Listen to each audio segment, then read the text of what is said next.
चलिए, जैसा आप देख पा रहे होंगे, आज हम लोगों के बीच में प्रशांत है। प्रशांत इस बार 11 to 13 जेपीएससी को फाइनल क्रैक किया है प्रशांत ने।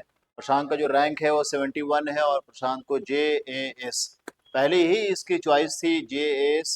प्रशांत ने बताया, सर JPS भी करता तो मुझे JPS मिल जाता, बट इनकी पहली चॉइस थी नहीं, प्रशासनिक सेवक बनना है और प्रशासन के क्षेत्र में जनता के बीच में जाकर काम करना है। सरकार की नीतियों और सरकार की जितनी भी बातें हैं उसको जनता के बीच में शेयर करके उनको कार्यान्वित करना है।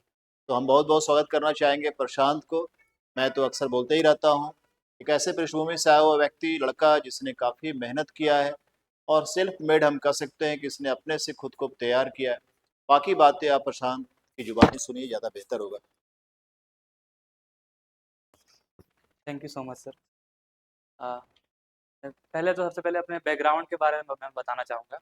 मेरा नाम प्रशांत है और मैं झारखंड के देवघर जिले का रहने वाला हूँ। एक छोटा सा प्रखंड है, मोहनपुर प्रखंड, वहाँ के छोटे से गांव के रहने वाला हूँ। मेरी जो प्रारंभिक शिक्षा हुई वो देवघर जिले से ही हुई और मैट्रिक मैंने 2017 में 16-17 के बैच में मैंने किया है। और ग्रेजुएशन मेरा दिल्ली विश्वविद्यालय से भूगोल से हुआ है 2022 में। उसके बाद मैं यूपीएससी में लग गया सेकेंड ईयर से ही। इस क्रम में यूपीएससी में मुझे 2 बार मेंस लिखने का मौका भी मिला और इस बार जेपीएससी में मेरा 71st रैंक है। मेरी जर्नी तो उतनी लंबी नहीं रही है। कुछ दो 2 ढाई साल की ही जर्नी रही है। लेकिन मेरी कुछ स्ट्रैटेजी रही है जिससे आपको शायद कुछ सीखने का मौका मिल सकता है।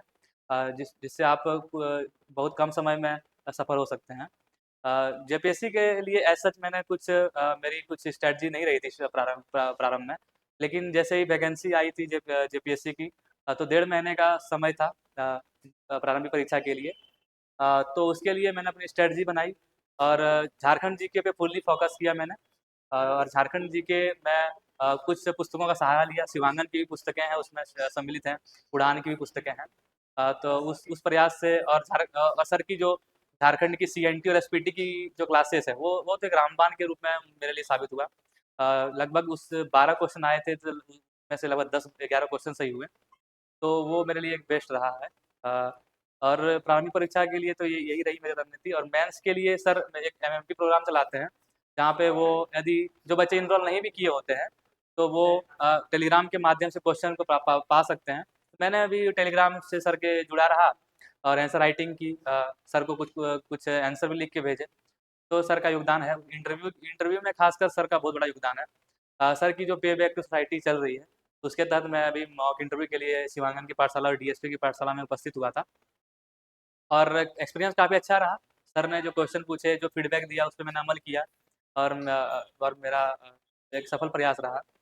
और जो बच्चे सफल नहीं हो सके उनके लिए मेरा ये कहना है कि आप निरंतर प्रयास करते रहें और एक दिन ज़रूर आएगा जब आप भी सफलता आपकी कदम चूमेगी। और निरंतर प्रयास करते रहिए, मेरा तो यही मानना है। क्योंकि hard work beats talent, talent को हार्ड वर्क बीट करता है। ये इस बात पे ये मेरा मोटो वाक्य है और इस पे ही मैं काम करता हूँ। Thank you sir.